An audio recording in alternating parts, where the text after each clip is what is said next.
I think that Susan, Sarah's mother, didn't feel that the marriage would change things for her. But it's a curious thing, she was very wary. A royal reporter has claimed that even Sarah Ferguson's own family harbored doubts about her motives when she married Prince Andrew. Behind the spectacle of their 1986 wedding, quiet whispers circulated among relatives who questioned whether Sarah was truly in love, or whether she was drawn to the crown, the privilege, and a lifestyle that came with it. Those doubts were not confined to her family alone. Inside palace walls, courtiers and senior advisors were reportedly uneasy from the beginning. They worried that Sarah's impulsive temperament, exuberant personality, and active social life could one day lead to scandal. In hindsight, many believe those fears were prophetic. According to sources cited by royal biographer Andrew Lawney, the scandal broke? As soon as I knew it was a scandal, not once it broke, Michael. But don't try and trick me now, because I'm not going to play this game.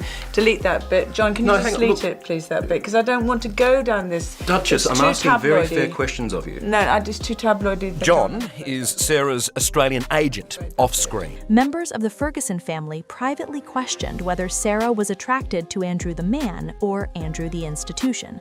One family acquaintance described her as someone who instinctively knew which social circles to enter and how to navigate them. Her father, Major Ronald Ferguson, was said to feel both pride and anxiety, proud that his daughter had captured the attention of a prince, yet deeply aware of the pressure and scrutiny such a match would bring.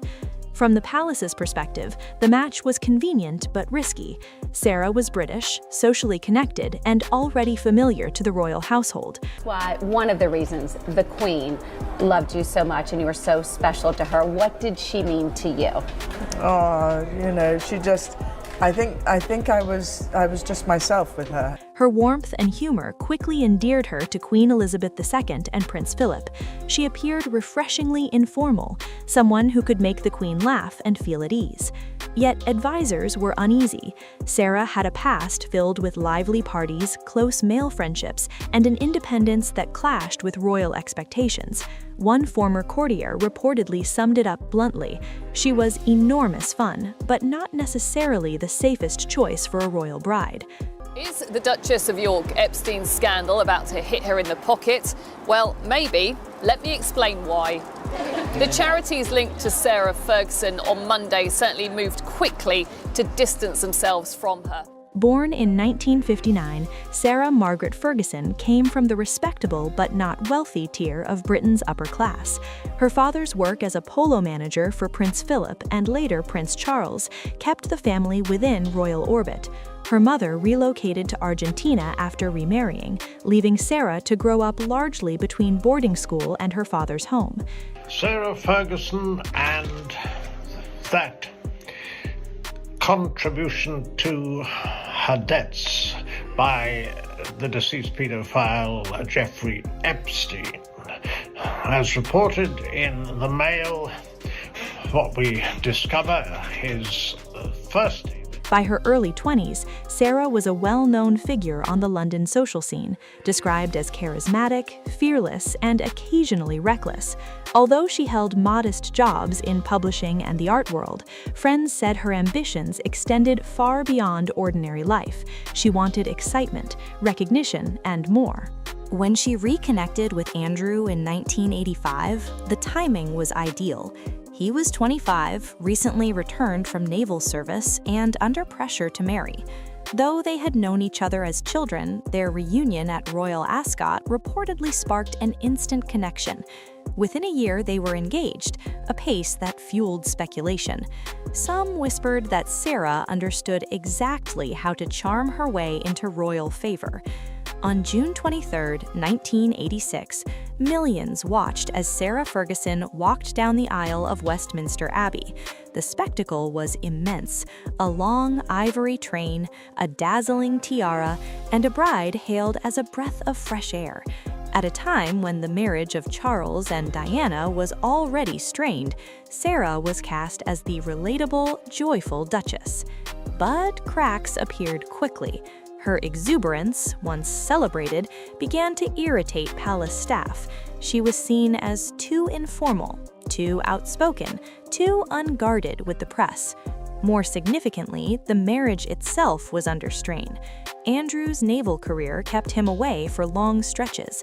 Sarah later admitted that during their first 5 years of marriage, they spent only about 40 days a year together. If you are innocent, would you pay £12 million to someone that is accusing you of awful, awful things?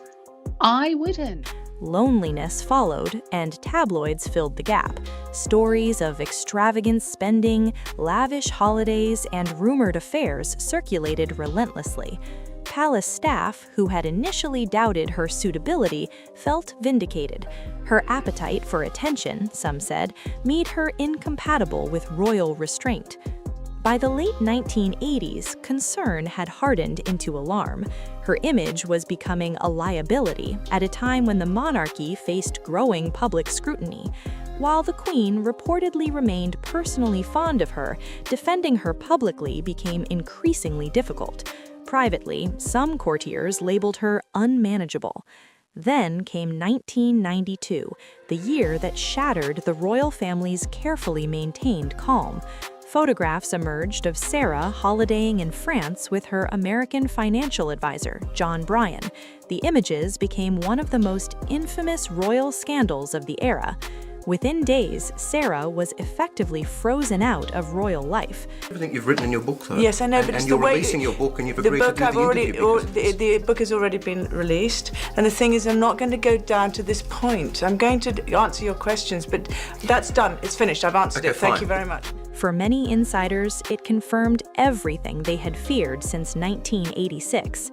Even after her separation and eventual divorce in 1996, Sarah's troubles continued.